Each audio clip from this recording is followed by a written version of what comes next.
Good afternoon, ladies. Thank you so much for joining me. I am your host and your love and dating strategist, Joy Walters Kidd. And I just want to thank you again for being here. I really appreciate it. For those of you guys who have been following along, all this week I've been talking about, the vetting process, the picking process to finding a husband, right? So let's face it, that's what most of us are looking for. We want that ideal partner, that ideal man in our life. So how do we go about finding him? Or I would ask you this, I pose a question to you first. How are you going about finding your ideal guy? What have you been doing so far that you think is working, that's helpful, or what are you doing that you know for sure isn't working? And I'd really love for you to share that, because in sharing that information, you really get a sense for what to continue to do and what to stop. And sometimes it really takes taking inventory of ourselves to really know what's working and what isn't working, because other than that, by default or as a matter of habit, we keep on doing the same things over and over and over again. And I'm guilty of this and there are other areas of my life, and even with my husband, with certain things that we do, I'm just like, oh, this isn't serving us. Why are we doing this? Right? So I really would love for you to take the time and take some inventory of what you're doing that you feel that is working or helpful for you in the dating process or the wedding process, and what you know just is not serving you and you've done and you can see clearly that it's not working. I would encourage you today, honestly, to just stop, right? It's not complicated to stop. All you need to do is stop, right? So anyway, so I did, like I put in the caption there, imagine 1 year from now that you're with your Mr. Right. How did you get there? Simple. How did you get there, right? So the goal is really, again, to work backwards. 1 year from now, September 20th, 2019, I'm with my Mr. Right, I'm with my husband. How did I get here? What would you had to have done to get there? I know a lot of people leave finding love to chance. I personally don't believe in that. I was doing that for 5 years. For 5 years, I was leaving it to chance. And what happened? Didn't get me anywhere, right? I met a lot of guys that I know I didn't care to be involved with. And, just actually, you know what? It was really more of a self-discovery journey. I really found out more about me. And, 5 years and some, I didn't find anybody. So the reason why I'm talking about this is to really bring awareness to what you could be doing, what you could be doing differently, what you're doing that serves you, and again, what you're doing that doesn't serve you. So I want to say clearly, do not leave it to chance. Be more intentional in looking for your Mr. Right. What do I want in him? And look for that, right? If you're not looking for what you want, and I know that you can say, of course I'm looking for what I want, but you really need to be very intentional with that, right? You have power and control over who you choose. Too many times, and I'm guilty of it myself, we say, oh, he this and he that, and he did this and he did that and all the rest of it. And I get it. I get it. I've lived it. I still live it with my husband today. It's just like he does something and I'm like, oh, you did this and you're doing that. And because of you, it's this. And because of you, it's that. And you know what? One thing I've been learning very clearly, and I'm really learning, and I'm really beginning to live by, is that you have to learn to take 100% responsibility for where you are at. Wherever you are is a sum of your own choices. You've made the decision. If you're with a guy and you're not happy with him, you're making the decision to stay. Nobody's forcing you. If you're dealing with a guy and you don't like how he's treating you, it's your decision to stay or to go. You also have the decision to tell him that does not work for you, and hopefully he'll hear it. And, but there's so many ways. Nobody has to sit passively by in their life. We're not the passenger in the car in our life. We're the driver, which means that we get to make all the decisions. Yes, do things happen? Of course they do. But I really believe in love that we have more power and control than we think we do. And I was guilty of that too. My ex, I blamed him for a lot. He was a good guy, so I can't say he was a bad guy, but he just wasn't the guy for me. But he was a nice guy, so I dated him because he was a nice guy. Well, not every nice guy is for everybody. Like, just because they're nice doesn't mean that they're the ones for you. So I want you to really actively consider when you're picking, what are you doing? Do you have a strategy? What do you have in place? Like, how is this happening for you? You have to have something. Otherwise than that, you're simply leaving it to chance. And what's interesting is that, again, in school, they teach us math, geography, English.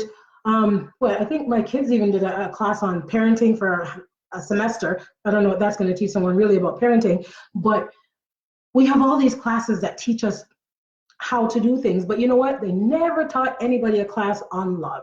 Never. So how do you know how do you know if what you're doing is serving you or working? Right? We're going to have to measure ourselves when it comes to that area based on results. But if we always look outside of ourselves, then we're deeming ourselves not in control. Right? We're in control when we're buying a house, we're buying a car, we want to take a vacation. We get to pick all the details of that. But when we're in love, hands off, it's the other person. You can't live life like that. You have to understand that you're in control in every aspect of your life. If you get a guy and he's no good, you picked him. You get a guy and he's great, give yourself credit. You picked him too, right? But I really want to invite you to consider that always in your hands. And when I learned, that I have to take 100% responsibility for my life, even though it's kind of like, I want to blame somebody else, but on the other hand, it's like, I get to make my own decisions. I get to decide, right? And so as, what was it, 13 and a half years ago when I met Bobby, it was crazy because it wasn't, you feel like it's a chance meeting, but as we went through the details of how we met and how we crossed paths and where we are and what he was thinking before and what I was thinking before and, who connected us and when he came around and what had just happened with me, was not chance. It was just, I was ready and he was ready. We made ourselves ready, available.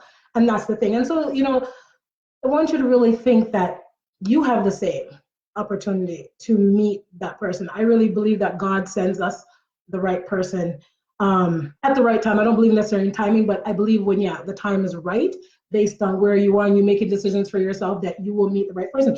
And hey, like I said, if you've been in relationships that didn't turn out well, yes, they weren't the right person. They weren't the right person maybe at that time, but again, if they are, they will step into your life or they'll remain in your life. That's how I measure it. I say if the relationship is over, it wasn't the right person, right? Or at least not at that time. Now, if they come back into your life and things are great, then fabulous, but you don't want to hold your breath waiting on something that may not potentially ever happen. So anyway, so I want you to, again, consider this, right? You have the power and control to choose who's best suited for you. That is always and completely up to you. You get to say yay, you get to say nay. It doesn't matter what your family says or what your friends say and all the rest of it. If I had went, my decisions have to be for me. And even in meeting my husband, I remember my girlfriends and I had a talk about the type of guys we wanted. And I remember Bobby's different than what we had discussed. So when him and I got together and things were going really well, and then one of my girlfriends from years back stepped into my life and I thought, how am I going to introduce her to him? Like, he's so different than the type of guy that we talked about that we were going to have. And then, I said, this is my life. I like him. He's good to me. I vibe him. Feels right. I'm doing this. And whether she likes him or not, who cares? It's irrelevant. She's not, he now is at my house. He's paying my bills. He's helping with my kids. He's doing all that. So what do I care what she thinks, right? So I introduced her to him and she thought he was great. And that was, oh God, I don't know, maybe 10 years, 11 years ago. And she's gone and he's still here. So your decisions can never be for someone else. They have to be for you. But another thing I noticed is that a lot of people are rushing to the altar. And you know what? When we rush, we have a tendency to miss a lot in the process. We can't see, right? So when people are rushing to the altar, you're missing a lot. I say, take your time. I see people in relationships right now. They think that their relationship is going somewhere. I can tell you, I've been reading relationships for about 30, 20 some odd years now. And you learn to see that stuff. You learn to spot it like that. Because it's just so much that's going on and they're wrapped up in I'm in love, so they can't see. And that's why I tell people, don't let your heart do the talking for you in the beginning. Have some kind of, there has to be more going on. Don't just lead with your heart. I mean, at least think logically, does this make sense? But again, because we want to believe that it's so, we keep on thinking it's so, and then we find evidence to support that. And sometimes it's clear. He's not treating you right. He's not there for you. He makes excuses. He doesn't really want to see you. He sees you when you bicker and argue. He does this, he does that. He's not really that into you. I'm sorry. For people who are on the fence and wondering, if you're wondering, deeply wondering, especially after months and months of dating, save yourself the time, because you're going to find out, the universe is going to play it out. That's one thing I've come to understand, is if you're ever in doubt, watch. And it'll tell you. So if you think someone's into you and then you say, I'm not sure if they are, give it a little bit of time. It will play itself out, guaranteed. And like, again, I've just seen it too many times. I've told people things too many times. And one thing I was doing, for friends a lot was relationship predictions. Is this going to work or is it not going to work? And I would tell them it's not going to work. But again, they needed to see that for themselves. It wasn't my business. They asked me a question based on, me letting them know that I can clearly observe, but when it didn't work out the way they want, they were surprised. And my thing is, why are you surprised? I understand. Again, our judgment gets clouded, right? So anyway, so I want you to consider this. So instead of rushing to the altar, take your time. Pay more attention to not necessarily what a person says, but how they say it, because people say anything at any time. Words are wind, as I don't remember who told me that years ago, but yeah, words are wind. People can say anything. That's why I'm not thrown by a person's words. I let it roll off my back and then I watch and see what they do. Because it's so easy to say things. We say things all the time. Some people say, I love you so quickly. And how in the world are you going to love me? You don't even know me. And if you love me that quick, then who else did you love quickly before me that didn't last? For me, some things are just nonsense. So I can pick up on nonsense relatively quickly. And I really hope that a lot of people really learn to do that more. And after you've heard it enough, you kind of learn, I don't want to hear this because I know this isn't going to serve us or it's not going to get us anywhere, right? So the point is that you want to do it right. You want to take the time. You want to find the right person. You want to tune in, pay attention to what you're looking for. You know what you're looking for, but the question I have to ask you is, how will you know when you find what you're looking for? How will you know? Right? How will you know? I'm sorry, I just had a thought, about clients that I've represented in court and certain things that I've come to understand. And sometimes, why do you know something, or why does something come before you, right? There's a lesson to be learned. And so I want you to honestly, consciously think back to prior relationships you've had and how they've played out, what you came to find out and how you came to find out. And then at those times when you said, oh yeah, I knew that he was, but why did you allow that but in your life to continue to carry you in a direction that it didn't want to go? So I really, really want you to think about that, because that will give you a lot of valuable information on how we have this tendency to see things but to turn away from them.